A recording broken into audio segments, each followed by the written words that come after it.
दिल्ली में पंजाब नंबर की कार से कैश और शराब मिलने के बाद कल शाम उस समय बवाल खड़ा हो गया जब चुनाव आयोग की फ्लाइंग स्क्वाड की एक शिकायत पर दिल्ली में पंजाब के सीएम के निवास कपूरथला हाउस पर पहुंचकर रेड की गई। आरोप है कि यहां पर टीम के कई घंटों तक बाहर टीम को इंतजार करवा दिया गया। हालांकि दिल्ली पुलिस ने बयान जारी करके ये साफ कर दिया है कि ये रेड नहीं थी, लेकिन इस मुद्दे पर बीजेपी और आम आदमी पार्टी ने एक दूसरे को घेरना शुरू कर दिया है।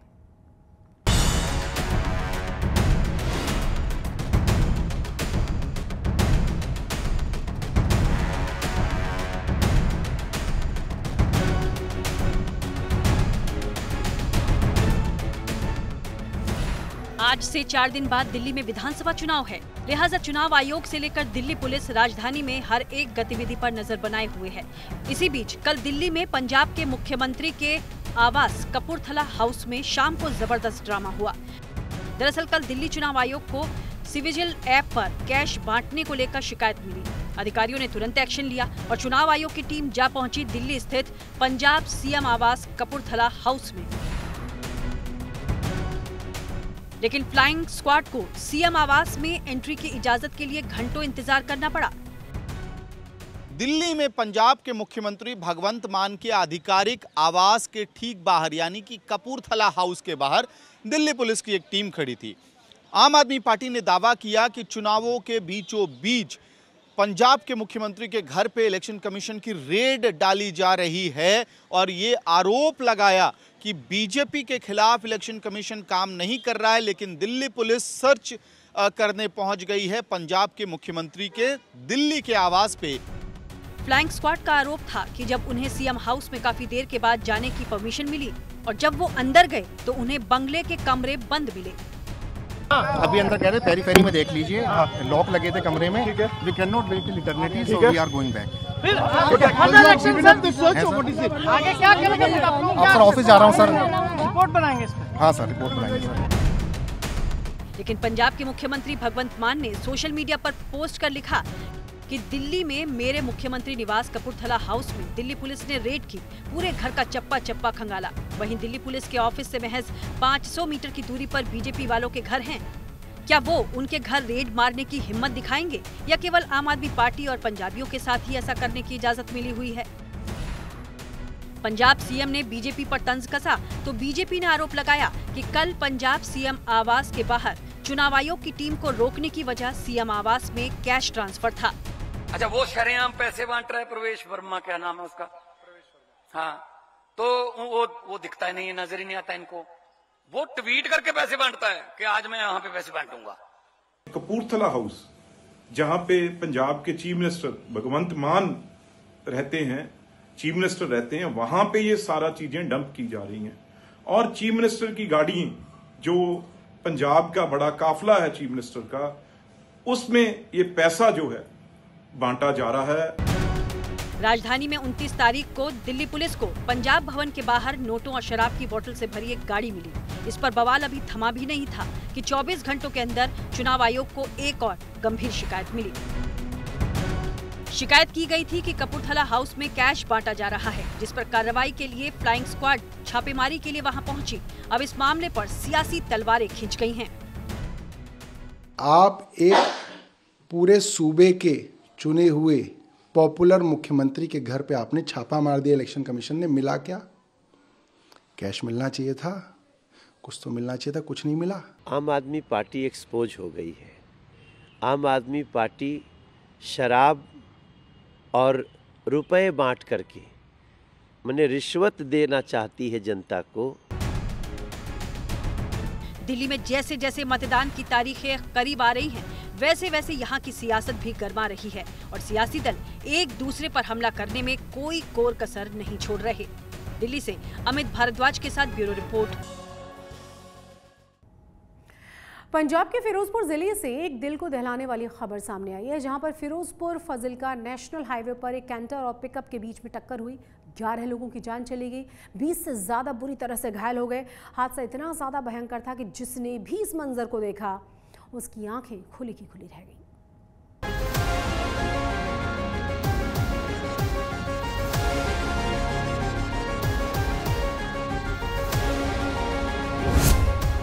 फिरोजपुर में भीषण सड़क हादसा।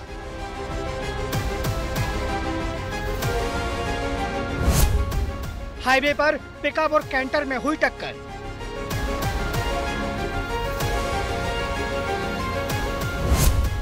दर्दनाक हादसे में 11 की मौत और कई लोग हुए घायल।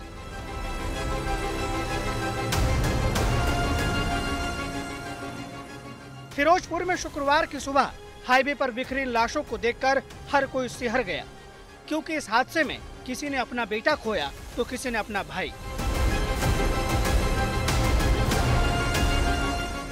दिल को दहला देने वाली ये तस्वीर आज सुबह फिरोजपुर फाजिल्का नेशनल हाईवे से आई है, जहां तेज रफ्तार पिकअप सामने से आ रही बेकाबू कैंटर में टकरा गई और इस हादसे ने 11 जिंदगियां छीन ली। वहीं 20 से ज्यादा लोग अस्पताल में जिंदगी और मौत की जंग लड़ रहे हैं।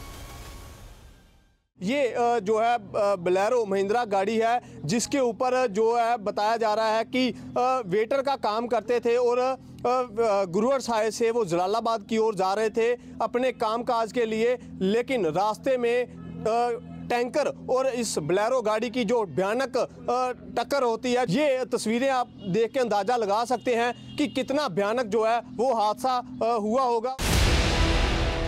फिरोजपुर फाजिल्का नेशनल हाईवे पर हुआ यह सड़क हादसा इतना भीषण था कि इस हादसे में बोलेरो पिकअप के परखच्चे उड़ गए। जिस वक्त यह हादसा हुआ उस वक्त पिकअप में 25 लोग सवार थे और सभी वेटर का काम करते थे, जो जलालाबाद किसी फंक्शन में काम करने के लिए जा रहे थे। ਅੱਜ ਫਿਰੋਜ਼ਪੁਰ ਜ਼ਿਲ੍ਹੇ ਦੇ ਗੁਰੂ ਹਰ ਸਹਾਇ ਏਰੀਆ ਦੇ ਵਿੱਚ ਇੱਕ ਬਹੁਤ ਹੀ ਦੁਖਦ ਹਾਦਸਾ ਹੋਇਆ ਨੇ। ਇੱਥੇ जब ਇਹ ਜਿਹੜੀ ਰੋਡ ਹੈਗੀ ਫਿਰੋਜ਼ਪੁਰ ਫਾਜ਼ਿਲਕਾ ਰੋਡ, इसमें एक ਜਿਹੜੀ ਸਵਾਰੀਓ ਸੇ ਸਵਾਰ ਗੱਡੀ ਜਾ ਰਹੀ ਸੀਗੀ ਤੇ ਉਹਨੇ ਦੂਜੀ ਗੱਡੀ ਨੂੰ ਓਵਰਟੇਕ ਕਰਨ ਦੀ ਕੋਸ਼ਿਸ਼ ਕੀਤੀ ਤੇ ਸਾਹਮਣੇ ਸੇ ਜਿਹੜਾ ਫਾਜ਼ਿਲਕਾ ਸਾਈਡ ਤੋਂ ਟਰੱਕ ਆ ਰਿਹਾ ਸੀ, ਇਹਨਾਂ ਦੇ ਵਿਚਕਾਰ ਟੱਕਰ ਹੋਈ। ਉਹਦੇ ਵਿੱਚ ਕਾਫੀ ਲੋਕ ਇੰਜਰਡ ਹੋਏ। ਅਭੀ ਤੱਕ ਹੁਣ ਜਿਹੜੇ ਵੀ ਹਾਦਸੇ ਦੇ ਜਿਹੜੇ ਵੀ ਕਾਰਨ ਹੈ ਉਨ ਸਾਰੇ ਦੀ ਤਹਿ ਤੱਕ ਪੁਲਿਸ ਵਾਲੇ ਜਾਣਗੇ, है ना। ਜਿਹੜੀ जो छोटी ਗੱਡੀ है ਉਹਦਾ ਤੇ ਜਿਹੜਾ ਡਰਾਈਵਰ ਸੀਗਾ ਉਹ ਤੇ ਹੀ ਇਜ਼ ਨੋ ਮੋਰ ਜੀ, ਉਹਨਾਂ ਦੀ ਜਾਨ ਨਹੀਂ ਹੈਗੀ। ਬਾਕੀ ਜਿਹੜੇ ਸਰਵਾਈਵਲ ਹੈ ਉਹਨਾਂ ਨੂੰ ਪਹਿਲੇ ਮੈਡੀਕਲ ट्रीटमेंट ਦੇ ਕੇ ਉਹਨਾਂ ਦੇ ਬਿਆਨ ਲੈ ਕੇ ਅਸੀਂ ਪ੍ਰੋਪਰਲੀ FIR करके जो भी हादसे के कारण है उस तक जरूर जाएंगे। इस दुर्घटना पर पंजाब के मुख्यमंत्री भगवंत मान ने सोशल मीडिया प्लेटफॉर्म X पर पोस्ट करके दुख जताया, तो वहीं घटना की सूचना पाकर मौके पर पहुंचे गुरु हर सहाय विधायक फौजा सिंह ने घटनास्थल का जायजा लिया और सरकार की ओर से मृतकों के लिए 2-2 लाख और घायलों को 50,000 मुआवजे का ऐलान किया। पहला तो बड़ी मंदभागी घटना कि लेबर के ਜਿਹੜੇ ਵਿਆਹ ਸ਼ਾਦੀਆਂ 'ਚ ਕੰਮ ਕਰਦੇ ਸੀ ਉਹ ਇੱਕ ਪਿਕਅਪ ਵਿੱਚ ਜਾ ਰਹੇ ਸੀ ਤੇ ਘਟਨਾ ਵਾਪਰੀ ਹੈ, ਜਿਹਦੇ 'ਚ ਨੌਜਵਾਨਾਂ ਦੀ ਮੌਤ ਵੀ ਹੋਈ ਹੈ, ਜੇ ਕੋਈ ਸੀਰੀਅਸ ਵੀ ਹੈਗੇ ਕਲੀਅਰ ਪਤਾ ਲੱਗ ਜਾਏਗਾ। ਤਾਂ ਮੈਂ ਸਵੇਰੇ ਐਕਸੀਡੈਂਟ ਜਦੋਂ ਵਾਪਰਿਆ ਮੈਂ ਆ ਰਿਹਾ ਸੀਗਾ ਤਾਂ ਉਦੋਂ ਮੁੱਖ ਮੰਤਰੀ ਸਾਹਿਬ ਨਾਲ ਗੱਲ ਕੀਤੀ ਤਾਂ ਉਹਨਾਂ ਨੇ ਕਿਹਾ ਕਿ ਜਿਨ੍ਹਾਂ ਦੀ ਮੌਤ ਹੋ ਚੁੱਕੀ ਹੈ ਉਹਨਾਂ ਨੂੰ 2-2 ਲੱਖ ਰੁਪਈਆ ਤੇ ਜ਼ਖਮੀਆਂ ਲਈ ਫਿਲਹਾਲ 50,000 ਰੁਪਏ ਪੈਸੇ ਉਹਨਾਂ ਨੂੰ ਪਹੁੰਚ ਜਾਣਗੇ। एक मदद है, वैसे जी दुनिया तो चले गए वापस आने नहीं, पर एक मदद जी पंजाब सरकार वालों की जा रही है। इस हादसे में जान गंवाने वाले लोगों के शवों को जलालाबाद के सिविल अस्पताल की मोर्चरी में रखा गया है। वहीं गुरु हर सहाय, जलालाबाद और फिरोजपुर के अस्पतालों में भर्ती घायलों का इलाज जारी है। फिलहाल पुलिस मामले को गंभीरता से ले रही है और ये हादसा कैसे हुआ इसका पता लगाने में जुटी है। फिरोजपुर से अक्षय गल्होत्रा के साथ आज तक ब्यूरो। अमृतसर में डॉक्टर भीमराव अंबेडकर की प्रतिमा का अपमान करने वाले आरोपी आकाशदीप सिंह को आज दोबारा से कोर्ट में पेश किया गया, जहां कोर्ट ने दोबारा 5 दिन के लिए आरोपी को पुलिस रिमांड में भेजने का आदेश दे दिया है। शुरुआती जांच में सामने यह आया है कि आरोपी के लिंक दुबई के साथ जुड़े हुए हैं। दुबई में उसका ब्रेन वॉश किया गया और उसे पंजाब में माहौल खराब करने के लिए भेज दिया गया। आकाशदीप से एक फोन भी बरामद किया गया है, जिसे फॉरेंसिक जांच के लिए भेज दिया गया है। इसके अलावा आरोपी से जुड़े सभी लोगों को पूछताछ के लिए बुलाया जा रहा है। और अब बात करते हैं शुद्ध देसी ओलंपिक की। पंजाब की प्रमुख खेल प्रतियोगिताओं में से किला रायपुर ग्रामीण ओलंपिक 2025 का शुभारंभ हुआ है। इस दौरान रंगारंग कार्यक्रम के साथ ही कई प्रचलित खेलों के साथ ही रोमांचक करतबों का भी आयोजन किया गया।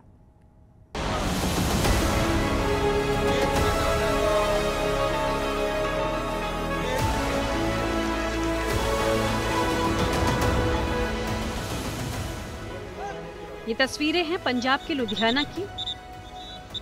यहाँ के किला रायपुर में स्पोर्ट्स फेस्टिवल के आगाज पर गजब की रौनक दिखी। खेलों के साथ साथ यहाँ गिद्दा, भांगड़ा जैसे पंजाबी नृत्यों के शानदार रंग भी बिखरे।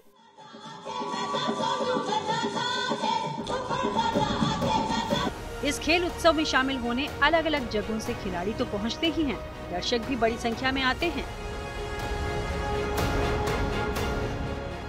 इस आयोजन को ग्रामीण ओलंपिक्स के तौर पर भी जाना जाता है, जिसमें प्रचलित खेलों के अलावा वो खेल भी देखने को मिलते हैं जो अमूमन ग्रामीण इलाकों में ही होते हैं और जिसके बारे में लोग ज्यादा जानते नहीं। इस देसी खेल उत्सव में कबड्डी, खो खो, हॉकी, रेस जैसे खेलों में तो खिलाड़ी अपनी प्रतिभा दिखा ही रही हैं। इसके अलावा कई ऐसे करतब भी यहाँ नजर आ रहे हैं जो दर्शकों को रोमांचित कर रहे हैं। ये वो करतब हैं जो नॉर्मली आप लोग किसी भी गेम का हिस्सा, किसी ओलंपिक का हिस्सा नहीं देखेंगे, लेकिन ये कहा जाता है कि ये पंजाब ओलंपिक, इसीलिए इसको मिनी ओलंपिक कहा जाता है। हमने आपके करतब देखे, कमाल कर दिया आपने। कितनी प्रैक्टिस करते हैं? बचपन तो फादर साहब करते सीगे, हुण असीं करते कर रहे हैं। कितनी एज होगी आप सबकी? उम्र कितनी है? मेरी तो हैगी 30 यार, सारा कोई 17 साल का, कोई 40 साल का, कोई 35 साल का। एक और बुजुर्ग शख्स भी देखे थे, वो उनकी क्या उम्र? उसकी 75 75 साल। एक बार बुलाएंगे जरा उनको, जरा उनसे भी बात की जाए। वो 75 साल के बुजुर्ग जिनको आपने देखा था करतब दिखाते हुए, और सबसे बड़ा और अहम करतब हम जब गली मोहल्लों में देखा करते थे कि एक लोहे का रिंग है और उसमें से 2 लोग निकल रहे हैं, लेकिन 2 नहीं, वहाँ पर 3 लोग निकलते हैं। सत श्री अकाल जी, ਅਸੀਂ ਤੁਹਾਡੇ ਕਰਤਬ ਵੇਖੇ, ਕਿੰਨੇ ਚਿਰਾਂ ਤੋਂ ਪ੍ਰੈਕਟਿਸ ਕਰਦੇ ਹੋ? देसी खेलों के इस ओलंपिक्स में कई प्रचलित खेलों के अलावा दूसरे खेल भी शामिल हैं, मसलन रस्साकशी, ट्रैक्टर रेस, गिल्ली डंडा, कोकला छपकी, किकली, चिचो चिच गनेरिया और गिटा पत्थर। पर इन खेलों को देखिए 1933 से ये गेम्स शुरू हुई थी। यहाँ पर इन गेम्स को कराने का और इन तमाम खेलों को करवाने का मकसद यही है कि जो आपके शुद्ध देसी गेम्स है ना, शुद्ध देसी ओलंपिक इसलिए हम कह रहे हैं, वो आप यहाँ पर परफॉर्म कीजिए। पहले दिन के खेल में 400 मीटर की रेस में बच्चियों ने रिकॉर्ड बनाया। छोटे छोटे बच्चे जिनकी तस्वीरें हम आपको दिखा रहे थे, 9 साल की उम्र है आपकी। कब से भाग रही हैं? कितने साल हो गए? 2.5 साल हो गए। 2.5 साल हो गए। और मैंने सुना एक नया रिकॉर्ड बनाया आपने। आपको कितने प्राइज भी मिला? अच्छा बताओ, क्या क्या खाते हो? दाल, मूंग की दाल, चने, बादाम, काजू, दूध। बड़ी नेचुरल डाइट खाते हो। कैसा लगा आज दौड़ के? बहुत अच्छा, बहुत अच्छा लगा। और इनके कोच भी हमारे साथ हैं। क्या रिकॉर्ड आज इन्होंने कायम? मैम इन्होंने अपना अंडर 10 का 1500 मीटर का 6:12 का बिश्नोई का रिकॉर्ड है, वो इन्होंने 15:41 की लगाई। किसने ने शहीद भगत सिंह अकेडमी मेरठ से है, हम खेकड़ा बागपत से, और इन्होंने अपना जो अंडर 10 का जो गर्ल्स का रिकॉर्ड है वो तोड़ दिया यहाँ पे पंजाब की धरती पे आके। और ये रेसेस आपने देखी, 400 मीटर रेस जिसमें इन्होंने अपना ही एक रिकॉर्ड कायम किया। लड़कियों ने हॉकी में भी अपना हुनर दिखाया। गोल करने पर टीम की एक खिलाड़ी को नकद इनाम भी मिला। इस गेम में जैसे मैं आपको बता रही थी कि जीतने वाली टीम को तो प्राइज मिलता है, लेकिन इस बार खास है, आपको मिला ना प्राइज? इनको मिला है। कितने पैसे मिले? 2000। निकाल के दिखाओ। 2000 की पार्टी होगी? क्या होगी? हाँ जी मैम, पार्टी होगी। क्या खाया जाएगा मैम? जेड़ा कुछ ये कहणगे आधा जाऊगा। 2000 गए। हाँ जी हाँ जी मैडम। क्योंकि इन्होंने गोल किया है तो यहाँ पर एक NRI आए हैं, उन्होंने एक रखा था ये कि जो भी टीम की लड़की गोल करेगी उनको apart from the cash price अलग से वो अपनी तरफ से पैसे देंगे। तो आपने गोल किया तो आपको मिला। कैसा लग रहा है? मैम बहुत अच्छा लग रहा है। वैसे तो मैम ये कोई मतलब टीम गेम है तो सभी का होता है, वो एक का नहीं होता है। सभी को बॉल देके टीम बिल्डअप करते हैं तभी गोल होता है। इसलिए वो कह रही है ना कि पैसे पे आपका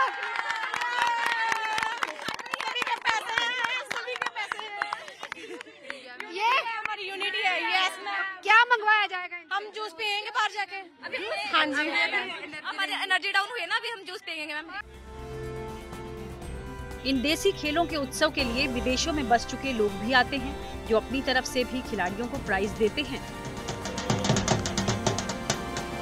प्राइज मनी बहुत अच्छी होती है इस बार। अभी जो हॉकी मैचेस चल रहे हैं ना, उसमें कोई कैनेडियन है NRI, उन्होंने ऑल ऑफ अ सडन, क्योंकि वो यहाँ पे आए देखने के लिए, उन्होंने अनाउंस कर दिया कि इस गेम में जो भी लड़की गोल करेगी उसको मेरी तरफ से 1000 अपार्ट फ्रॉम वो जो कि इनको मिलेगा।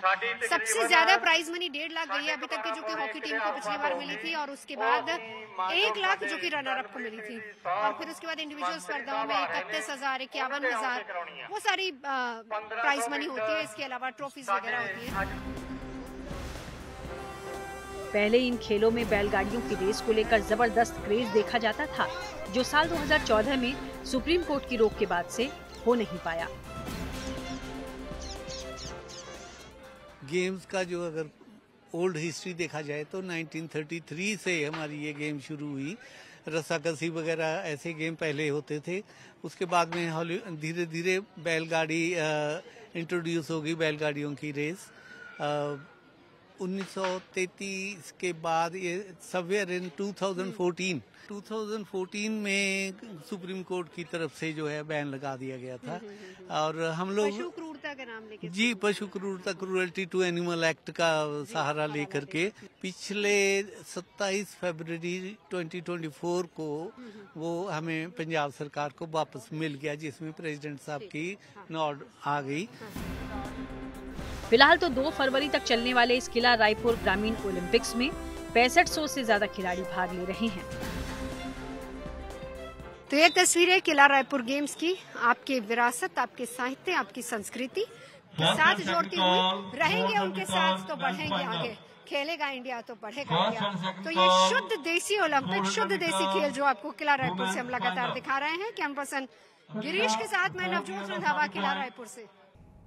और अब बात करेंगे राम रहीम की। दिल्ली चुनाव से ठीक पहले रेप मर्डर के आरोपी राम रहीम को 30 दिन पर एक बार फिर से पैरोल दिया गया है। नई बहस इस पर छिड़ गई है। दावा ये किया जा रहा है कि दिल्ली चुनाव के नतीजों को प्रभावित करने के लिए पैरोल दी गई है। इस दावे के पीछे एक बड़ी वजह यह भी है कि इस बार जब पैरोल मिली है तो राम रहीम को सिरसा स्थित अपने डेरे पर जाने की परमिशन भी दी गई है। ये बाबा का जादू है या चुनावी गृह नक्षत्रों का अद्भुत संयोग कि जब 5 फरवरी को होने वाले दिल्ली विधानसभा चुनाव की वोटिंग में 1 हफ्ते का समय बचा है, तो रोहतक की सोनारिया जेल में बंद डेरा सच्चा सौदा का मुखी राम रहीम एक बार फिर 30 दिनों की पेरोल पर जेल से बाहर जाता है। अद्भुत संयोग सिर्फ जेल से बाहर आने का नहीं है, बल्कि संयोग सिरसा डेरे में जाने को लेकर भी बना है, वो भी पूरे 7 साल बाद। इससे पहले जब राम रहीम जेल से बाहर आता था, तब वो जेल से निकलकर सीधे यूपी के बागपत आश्रम में जाया करता था। ये राम रहीम का तो एक पता नहीं इनको सरकारों को क्यों इतना मोह हो गया, या इसके साथ कोई लिहाज ही इतनी हो गई है। दुखी इस चीज़ का है भी जो कैदी दूसरे हैं उन्होंने मर्डर किया है, इसने ही मर्डर किया है। उनको कोई जेल से बाहर की हवा नहीं लगने देते। इसको जब मर्जी है कहता, बाद में पहले सिक्योरिटी वगैरह गाड़ियाँ तैयार खड़ी होती हैं, भी आ जाओ बैठो चलो। इसने कौन सा अच्छा काम किया है, भी इसको ज़्यादा रिलीफ दे रहे हैं तो दूसरे को क्यों नहीं मिल रही, इस चीज़ का दुख है। सूत्रों के मुताबिक राम रहीम 6 फरवरी तक सिरसा डेरे में रहेगा। इसके बाद वो यूपी के बागपत आश्रम में चला जाएगा। मतलब दिल्ली में वोटिंग खत्म होने के एक दिन बाद वो अपना ठिकाना फिर बदल देगा। यही वजह है कि जब एक बार फिर दिल्ली चुनाव से पहले राम रहीम को 30 दिन की पैरोल मिली है, तो फिर से पैरोल की टाइमिंग को लेकर बवाल छिड़ गया है। डेरा प्रमुख ਨੂੰ ਪੈਰੋਲ ਮਿਲਣ ਤੇ ਬਹੁਤ ਹੀ ਹੋ ਹੱਲਾ ਹੋ ਰਿਹਾ। मैं ये समझदा कई लोग भाजपा की तरफ भी उंगलियां कर रहे हैं।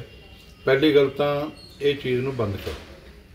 भारतीय जनता पार्टी किसी भी बंदी या कैदी जो भी है किसी की ना पैरोल कराउंदी है ते ना ही रोकती है। साडा इन्हां कामां 'च कोई काम नहीं है और ये जेल मैनुअल के हिसाब नाल मिलदी है मुताबक और कानून सम्मत है। तो इसलिए इस तरह दी गल्लां करनियां और भाजपा नूं बदनाम करन दी हरकतां करनियां, ये मैं विरोधी पार्टियां नूं कहना कि तुसीं इस चीज़ तो बाज आओ, ये काम ना करो। लोगों का कहना है कि एक तरफ जेल में बेशुमार कैदी अपनी सजा पूरी होने के बावजूद बाहर नहीं निकल पाते हैं, दूसरी तरफ सरकार बार बार राम रहीम को पैरोल देती जा रही है। सवाल यही है कि अगर सरकार को इससे कोई फायदा नहीं है तो राम रहीम पर इतनी मेहरबानी क्यों? हालांकि हरियाणा सरकार ने इसे एक रूटीन अफेयर करार दिया है। सरकार का कहना है कि पैरोल पर मुजरिम का हक है और राम रहीम भी दूसरे मुजरिमों से अलग नहीं है। देखिए पैरोल के अपने कायदे कानून हैं और सरकार उसी के तहत वो काम करती है, किसी को भी ऐसी वो नहीं मिल सकती है। राम रहीम को रेप और मर्डर केस में 20 साल की सजा सुनाई गई है और पिछले 7.5 साल में मेहरबानी का आलम ये रहता है कि उसे 20 अक्टूबर 2020 मां से मिलने के लिए 1 दिन की पेरोल मिलती है। 12 मई 2021 बीपी चेक कराने के लिए 1 दिन की पेरोल मिलती है। 17 मई 2021 मां से दोबारा मिलने के लिए 1 दिन की पेरोल मिलती है। 3 जून 2021 पेट में दर्द उठता है तो 7 दिन की पेरोल मिलती है। 13 जुलाई 2021 एम्स में दिखाने के लिए पेरोल मिलती है। 7 फरवरी 2022 21 दिन की पेरोल मिलती है। 17 जून 2022 30 दिन की पेरोल मिलती है। अक्टूबर 2022 40 दिनों की पेरोल मिलती है। 21 जनवरी 2023 40 दिन की पेरोल फिर से मिलती है। 20 जुलाई 2023 30 दिन की पेरोल मिलती है। 20 नवंबर 2023 21 दिन की पेरोल फिर मिलती है। 19 जनवरी 2024 पूरे 50 दिन की पेरोल मिलती है। 13 अगस्त 2024 21 दिन की पेरोल मिलती है और 1 अक्टूबर 2024 फिर 20 दिन की पेरोल मिलती है। देखिए, सबसे पहले तो मैं आपको एक बता दूं, एक पेरोल का ही रूटीन प्रोसेस है। जो कानूनी अधिकार होता है एक कैदी का कि 1 साल के अंदर वो 70 दिन की पैरोल और 21 दिन की फरलो ले सकते हैं। तो ये रूटीन प्रोसेस है। अकेले पूज्य गुरुजी को नहीं, ये हजारों कैदी ऐसे हैं जो इस पैरोल और फरलो का लाभ ले रहे हैं। तो आज जो ये 30 दिन की पैरोल पूज्य गुरु संत गुरमीत राम रहीम सिंह जी इंसान जी को दी गई है, ये कानूनी दायरे के अंदर दी गई है, उनका कानूनी अधिकार बनता है, तो ये पैरोल दी गई है। जो 1 साल में 70 दिन की होती है, 70 में से 30 दिन की पैरोल पूज्य गुरु जी को आज दी गई है। और अब जब साल 2025 की शुरुआत हुई है तो उसे पहली बार में 30 दिन की पैरोल मिली है। ये सवाल बार बार उठता है कि रेप और हत्या के आरोपी बाबा पर इतनी मेहरबानी क्यों। आज तक ब्यूरो।